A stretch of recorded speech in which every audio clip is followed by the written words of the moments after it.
Judicial magistrate আদালতের নিচে 20 হতে 30 জন ইসকনের সদস্য। চট্টগ্রাম আদালত প্রাঙ্গণে অ্যাডভোকেট সাইফুল ইসলাম আলিফকে হত্যা করে ইসকনের সমর্থকরা। এরপর থেকে সামাজিক যোগাযোগ মাধ্যমে চলছে ইসকনের নিষেধাজ্ঞার দাবি।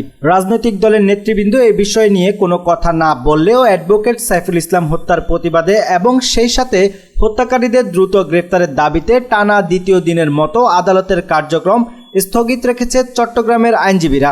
সাইফুল ইসলাম হত্যায় 48 ঘন্টা পেরিয়ে গেলেও এখনও পর্যন্ত হত্যাকারীদের বিরুদ্ধে সাইফুল ইসলামের পরিবার থেকে কোনো মামলা দায়ের করা হয়নি। এ ব্যাপারে বিস্মিত সকল জনগণ। তবে পুলিশ বাদী হয়ে আসামিদের বিরুদ্ধে মামলা করেছে।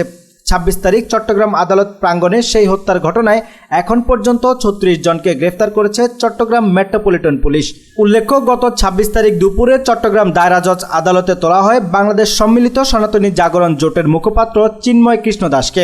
এর আগের দিন ঢাকা শাহজালাল আন্তর্জাতিক বিমানবন্দর থেকে তাকে গ্রেফতার করা হয়। তার বিরুদ্ধে ছিল রাষ্ট্রদ্রোহী মামলা।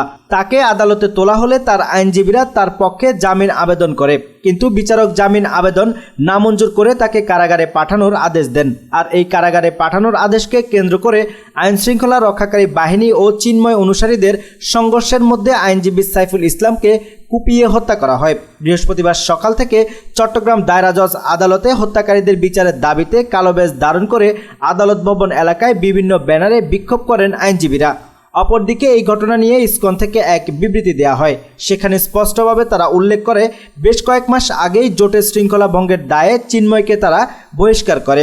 তার সাথে ইসকনের কোনো সম্পর্ক নেই।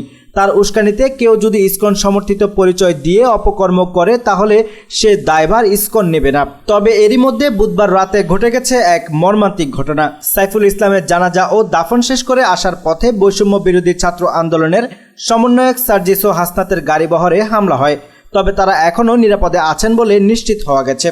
দেশে একের পর এক সহিংসতা কোনোভাবেই কাম্য নয়। একদল কুচক্রী মহল সাম্প্রদায়িক দাঙ্গা লাগানোর জন্য প্রতিনিয়ত আপ্রাণ চেষ্টা করে যাচ্ছে, যার ফলে বিশ্ব দরবারে বাংলাদেশের ভাবমূর্তি নষ্ট হচ্ছে। প্রিয় দর্শক, আজ এখানেই শেষ করছি। সবাই ভালো থাকুন, সুস্থ থাকুন। আল্লাহ হাফেজ।